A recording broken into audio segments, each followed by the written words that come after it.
Bonjour à tous, dans cette nouvelle vidéo du cours thermodynamique destiné aux étudiants tronc commun, sciences et technologies et sciences de la matière, aussi pour les étudiants du première année, classe préparatoire, sciences et technologies,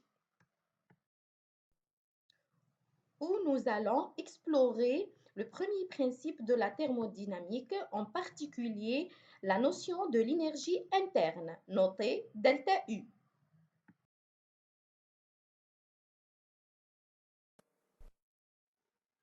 En plaçant des glaçons au soleil, les cubes vont fondre, donc ils ont reçu une énergie par un transfert thermique qui a causé cette transformation d'un état à l'autre. Au cours d'une transformation, la variation de son énergie est égale à la quantité d'énergie échangée avec le milieu extérieur par un transfert thermique, chaleur notée Q, et un transfert mécanique, travail noté W. Donc, on peut dire que la variation d'énergie interne d'un système fermé au cours d'une transformation est égale à la somme de la quantité de chaleur Q et du travail W. D'autre part, nous avons abordé deux concepts fondamentaux en thermodynamique, la transformation réversible et irréversible. Nous allons rendre ces concepts concrets en explorant le calcul du travail au cours du processus isotherme. On commence par la transformation réversible qui est un processus idéal au cours duquel un système évolue lentement d'un état à l'autre en passant par des états intermédiaires avec la capacité de retourner à son point de départ. En revanche, la transformation irréversible, c'est une transformation brutale, rapide, qui ne peut pas retourner à son point de départ. En calculant le travail W, dans les deux cas, on trouve que dans la transformation réversible, on a la pression extérieure n'est égale pas la pression finale. Donc, on doit déterminer la pression P en utilisant la loi des gaz parfaits PV égale nRT. En isolant P, on obtient nRT sur V.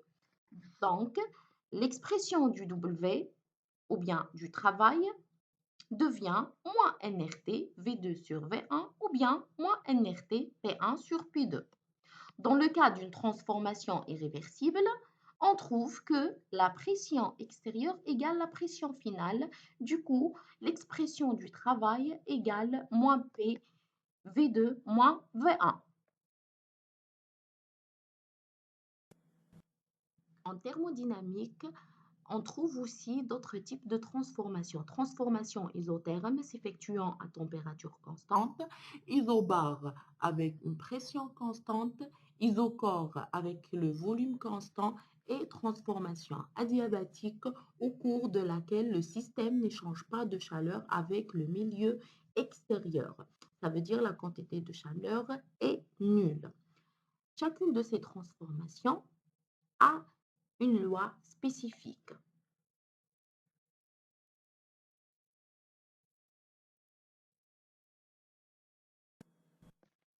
On termine cette vidéo par la présentation de la relation d'enthalpie.